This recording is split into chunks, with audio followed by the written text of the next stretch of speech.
Welcome to Bengkel Matematika, di mana matematika kita buat menjadi lebih mudah.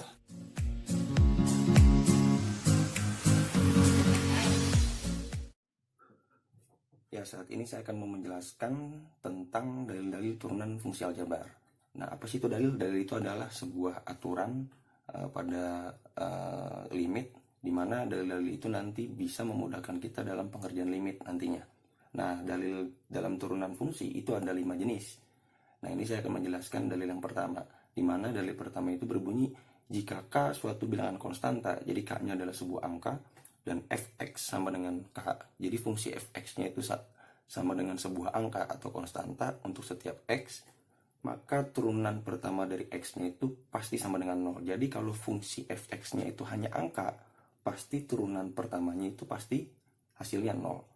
Nah, bagaimana cara membuktikannya? Cara membuktikannya kita bisa menggunakan konsep turunan dengan menggunakan limit. Nah, di sini kan ada fx plus h min fx per h. Nah, biasanya kan x plus h-nya itu kan kita ganti si variabel x yang ada di fungsi fx dengan x plus h.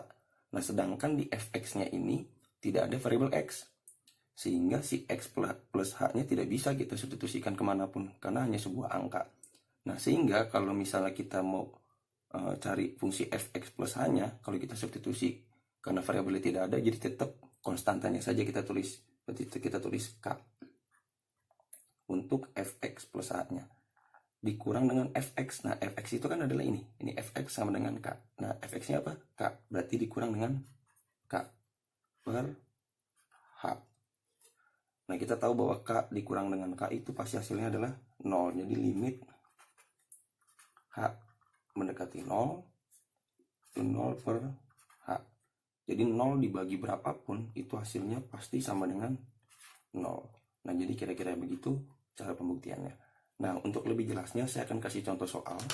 Contoh soalnya saya akan bikin di samping ini saja. Jadi saya misalkan ini contoh ya. Saya tulis contoh. Misalnya tentukan turunan pertama dari fx sama dengan 3 misalnya. Nah, cara menjawabnya, karena kita sudah tahu bahwa kalau misalnya sebuah fungsi fx, mau gx, hx dan lain sebagainya, kalau dia hanya sebuah konstanta, di sini 3 ya, hanya sebuah konstanta, pasti turunan pertamanya itu adalah sama dengan 0. Nah, jadi kalau misalnya mau menggunakan konsep limit pun bisa. Jadi misalnya f aksen x itu sama dengan limit h mendekati 0.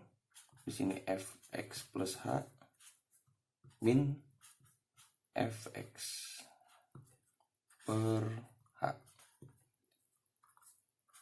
Jadi limit h mendekati 0, karena fx plus h dia tidak punya variabel apapun, dia tidak punya variabel x maksud saya, sehingga si fx plus h-nya ya tetap 3.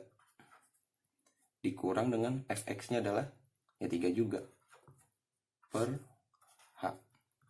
Sehingga jadi limit h mendekati 0, 3 dikurang 3 adalah 0 per h. Dan 0 per h itu adalah sama dengan 0. Nah, jadi untuk contoh soal ini, dalil ini bisa kita gunakan untuk mengerjakan soal dengan bentuk soal seperti ini. Jadi fx sama dengan sebuah konstanta, mau 3, mau 4, mau minus 1 dan lain sebagainya. Yang penting di sininya ada sebuah konstanta, itu pasti hasil turunannya adalah sama dengan 0. Jadi kalau saya buat kesimpulannya, maka fx sama dengan 3, turunan pertama x itu pasti sama dengan 0. Kira-kira seperti itu.